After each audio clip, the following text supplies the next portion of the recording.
سبزی بیچ رہے تھے جو ان کے یہاں ہوتی تھی, سبزی بیچ رہے تھے, پیچھے سے آپ صلی اللہ علیہ وسلم آئے, ان کی آنکھوں کو آپ نے بند کر لیا, ان کی آنکھوں کو آپ نے بند کر لیا. حضرت ظاہر رضی اللہ عنہ کہتے کون؟ کہتے تھوڑی دیر گزری تو نبی کے جسم کی خوشبو کے ذریعے مجھے معلوم ہو گیا کہ کوئی اور نہیں بلکہ نبی ہے. تو کہتے میں نے حرکت کرنا بند کر دیا, اس لیے کہ پتہ نہیں زندگی میں کبھی دوبارہ موقع ملے گا کہ نبی کا جسم مبارک میرے جسم مبارک سے ٹچ ہوگا. کہتے میں خاموش. تھوڑی دیر گزری, آپ صلی اللہ علیہ وسلم نے کہا کون ہے جو اس غلام کو مجھ سے خریدے گا؟ حضرت ظاہر رضی اللہ عنہ, اللہ کے نبی مجھے بیچ کر آپ کو کیا ملے گا؟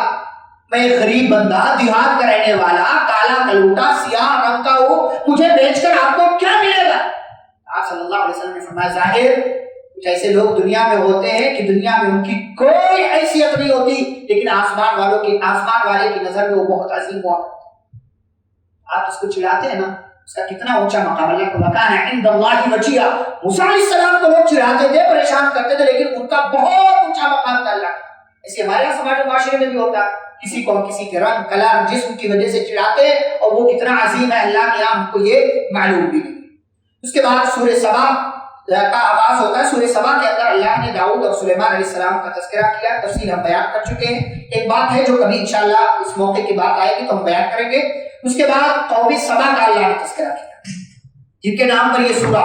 قوم سبا پر اللہ نے بڑی نعمتیں کی, بڑے احسانات. آپ کو پتا ان پر کتنی نعمتیں اللہ نے کی؟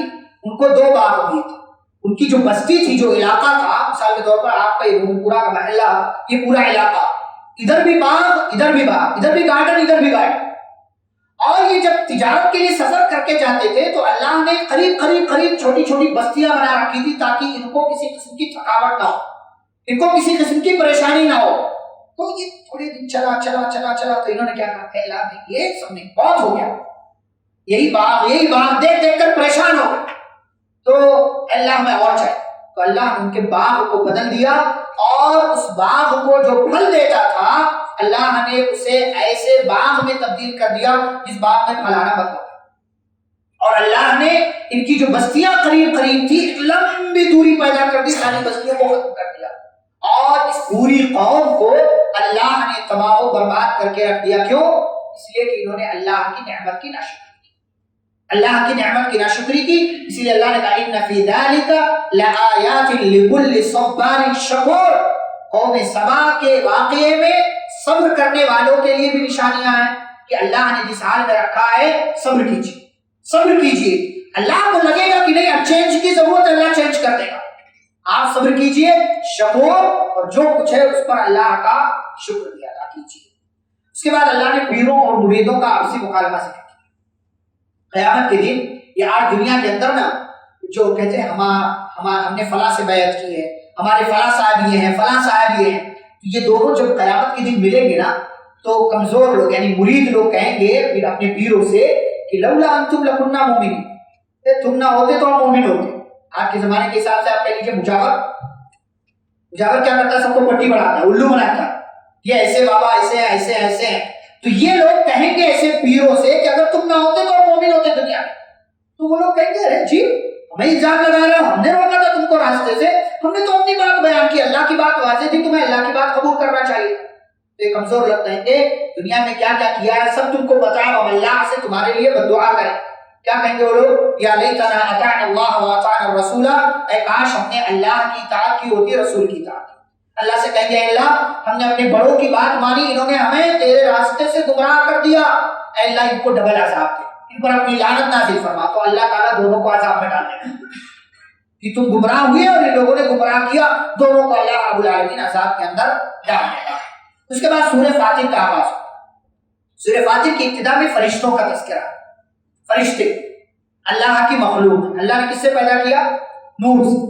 اللہ نے نور سے پیدا کیا. فرشتوں کی تعداد کتنی ہے نہیں پتا, کسی کو نہیں معلوم, اندازہ یہ بھی نہیں کر سکتے آپ کتنے فرشتے اللہ نے بنائے. آپ کو پتا ہے جہنم کو کھینچ کر لایا جائے گا جب قیامت کے دن, اس کو کھینچ کر لانے والے فرشتوں کی تعداد 490 کروڑ ہے. 490 کروڑ. جہنم کی 70,000 لگامیں ہوں گی. لگام سمجھتے, گھوڑے کو جو لگام لگائی جاتی ہے، رسی کا لیجیے آپ، 70,000 لگام ہوں گے اور ہر لگام کو 70,000 فرشتے پکڑے ہوں گے. اب 70,000 کو 70,000 سے ملٹیپل کرے، 7 7 49، 490 کروڑ کی تعداد ہے. یہ صرف جہنم کو کھینچ کر لانے والے. اور اس سے پہلے بتایا گیا تھا آپ کو کہ بیت معمور جو 7ویں آسمان پر مسجد ہے فرشتوں کے لیے، وہاں روزانہ کتنے فرشتے داخل ہوتے ہیں؟ 70,000. پھر قیامت تک ان کی باری نہیں آنے والی. اب آپ سوچئے فرشتوں کی تعداد کتنی. اور اس سے بھی زیادہ ایک اہم حدیث، آسمان پہ کوئی ایک بالشت سمجھتے ہیں؟ یہ بالشت آپ 6-7 انچ، کوئی ایک بالشت کے برابر بھی جگہ خالی نہیں ہے جہاں کوئی فرشتہ رکوع میں یا سجدے میں یا قیام کے حالت میں نہ ہو. اتنا بڑا آسمان، ایک بالشت بھی جگہ خالی نہیں ہے. یہ ہے فرشتوں کی تعداد. اللہ اس سے مختلف کام لے رہا. فرشتوں کے سردار جبریل علیہ السلام، ان کے ذمہ کیا کام تھا؟ پہلے وحی لے کر آتے تھے، اب مختلف کاموں کے لیے اللہ رب العالمین دنیا میں ان کو بھیجتا ہے. کوئی خاص فکس کام نہیں. اسرافیل علیہ السلام سور میں پھونک مارے گے. میکائیل علیہ السلام جی بارش برسانے کا کام ان کے ذمہ ہے. اس کے علاوہ اور کون فرشتہ ہے؟ اسرائیل کا نام کا کوئی فرشتہ نہیں. ہمارے یہاں لوگوں میں مشہور ہے موت والا فرشتہ اسرائیل، ایسا کوئی نام نہیں. اس کو ملک الموت اللہ نے کہا، موت کا فرشتہ، اس کا نام نہیں آیا. اور کون سا فرشتہ ہے؟ منکر نکیر. کہاں آئیں گے؟ قبر میں. یہ قبر میں آئیں گے سوال جواب کرنے. خوب کا ایک کلوٹے سیاہ قوی ہیکل، ایک دم طاقتور تندرست، دیکھنے والا دیکھ کر کے ڈر جائے. اور کون سے فرشتے ہیں؟ کرامن کاتبین، جو آپ کی اچھائیاں اور برائیاں لکھتے. اور کون سے فرشتے ہیں؟ ہاروت ماروت. سلیمان علیہ السلام کے زمانے میں اللہ نے لوگوں کی آزمائش کے لیے ان کو بھیجا تھا. اور کون سا فرشتہ؟ جنت کا فرشتہ کیا نام اس کا؟ داروغہ رضوان. جہنم کا مالک، جہنم کا فرشتہ داروغہ مالک. اللہ کے عرش کو کتنے فرشتوں نے اٹھا رکھا ہے؟ 8. اب آپ سوچے فرشتوں کی طاقت کتنی. وہ عرش جو آسمان و زمین سے کہیں زیادہ بڑا، اس عرش کو صرف 8 فرشتوں نے اٹھا رکھا. یہ وہ فرشتے ہیں جن کے بارے میں بتایا گیا ہے. اور جہنم پر کتنے فرشتے مقرر ہیں؟ علیہا 19. کتنے؟ 19 فرشتے. اس کے علاوہ فرشتے کون ہیں، کتنی تعداد ہے ان کی، اللہ اعلم. اور جبریل فرشتوں کے پاس پر ہے. فرشتے کے پاس پر ہوتا ہے، فرشتوں کے پاس پر ہے. اسی لیے یہی سے فرشتوں کے ساتھ پریوں کا تصور ہے. اس لیے پری کو کیسے دکھاتے ہیں؟ پر کے ساتھ. تو فرشتوں کے پاس پر ہے. حضرت جبریل علیہ السلام کو ایک مرتبہ نبی صلی اللہ علیہ وسلم نے دیکھا، ان کے 600 پر تھے. 600 پر یہ جبریل علیہ السلام. تو یہ فرشتوں پر ایمان لانا ضروری ہے. ایمان کے ارکان میں سے ایک رکن ہے. اگر کوئی فرشتوں کا انکار کرتے وہ مسلمان نہیں. کسی ایک فرشتے کا انکار کرتے وہ مسلمان نہیں ہے. تو فرشتوں پر ایمان رکھنا یہ ایمان کے ارکان میں سے ایک رکن ہے. آگے اللہ نے کہا عزت و ذلت کا مالک اللہ. پوری دنیا چاہے آپ کو ذلیل کرنا نہیں کر سکتی. عزت دینے والا اللہ ہے. ولا یعز من عادیت، اللہ جس کو تو اپنا دشمن بنا لے اسے کوئی عزت نہیں دے سکتا. ولا یذل من والیت، اور اللہ جس کو تو اپنا دوست بنا لے اسے کوئی ذلیل نہیں کر سکتا.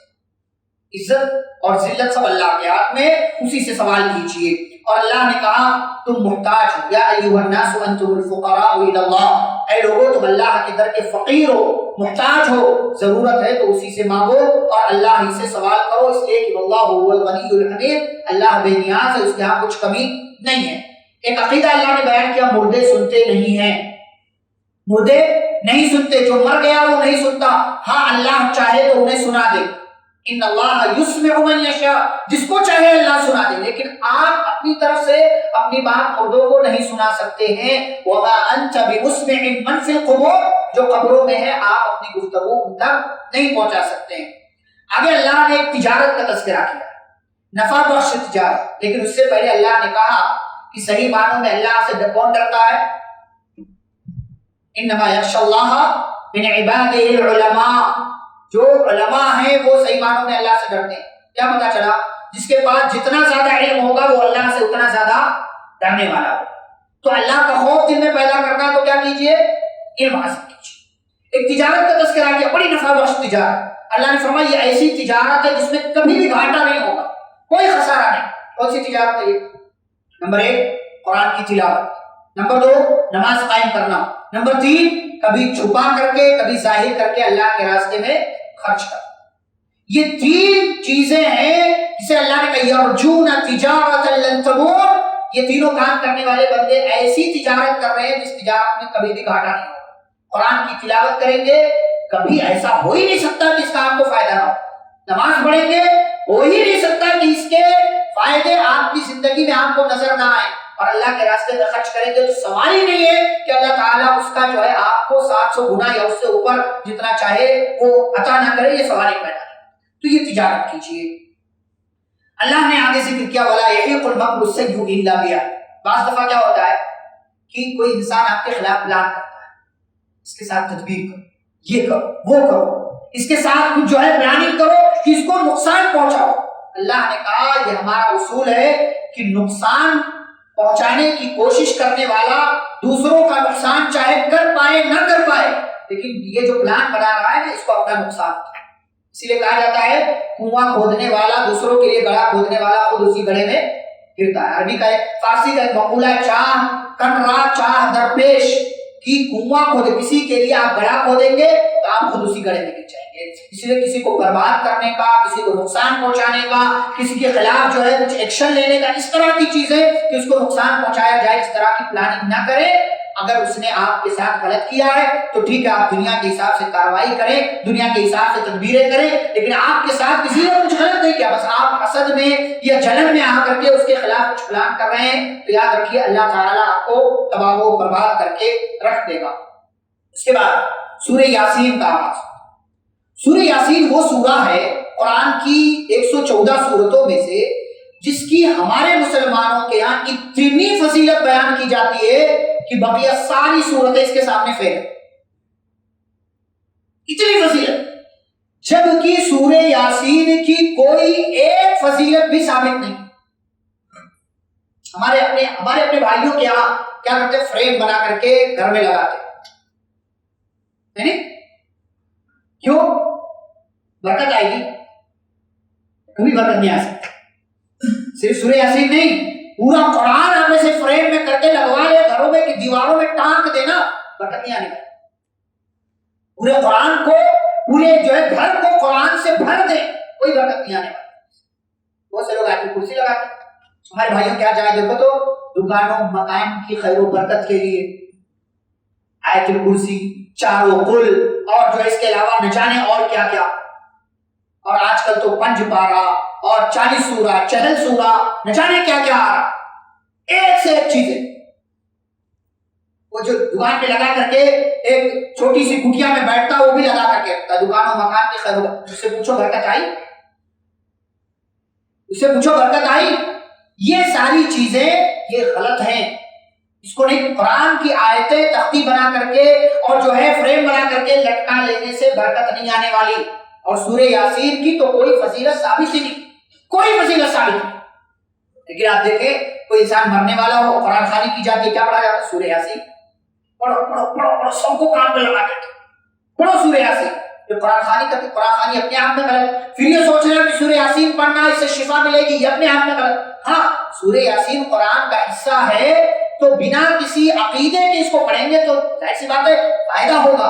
لیکن پیچھے آپ کوئی لاجک رکھیں، کوئی فضیلت بیان کریں کہ سورہ یاسین کی یہ فضیلت ہے، یہ فضیلت ہے، یہ فضیلت ہے، اس کی وجہ سے پڑھیں گے تو ہمارا فائدہ ہوگا، تو ایسی کوئی فضیلت ثابت نہیں. بعض لوگ سورہ یاسین کو قرآن کا دل کہتے ہر چیز کا ایک دل ہوتا ہے اور قرآن کا دل سورہ یاسین ہے. کوئی دل نہیں ہے، کوئی جگر، کوئی گردہ، کوئی کلیجی نہیں بھائی. اس طرح کی کوئی بھی چیز ثابت نہیں ہے شریعت سے، احادیث سے، پیارے نبی صلی اللہ علیہ وسلم کے فرمان سے. تو سورہ یاسین کی فضیلت بتانا، بیان کرنا، لٹکا لینا، فریم کروا لینا، یہ سب اپنے آپ میں غلط ہے. صحابہ سے اس قسم کی کوئی بھی بات ثابت نہیں ہے. سورہ یاسین کی ابتدا میں اللہ نے ایک گاؤں میں بھیجے جانے والے 3 رسولوں کا تذکرہ کیا. وہ تذکرہ 2 منٹ میں کر کے بات ختم کرتے ہیں. اللہ نے 3 رسولوں کو بھیجا ایک گاؤں. وہ رسول آئے، انہوں نے قوم کے لوگوں کو دعوت دی، کہا کہ بھائی ہم اللہ کے رسول ہیں. تو انہوں نے کہا مان تم اللہ بشر مثلنا، تم تو ہماری طرح انسان نظر آتے ہو، تم تو جھوٹ بول رہے ہو، تم رسول ہو ہم رسول نہیں ہیں، تم انسان ہو اور انسان رسول کیسے ہو سکتا ہے؟ تو انہوں نے کہا ہمارا رب جانتا ہے کہ ہم رسول ہیں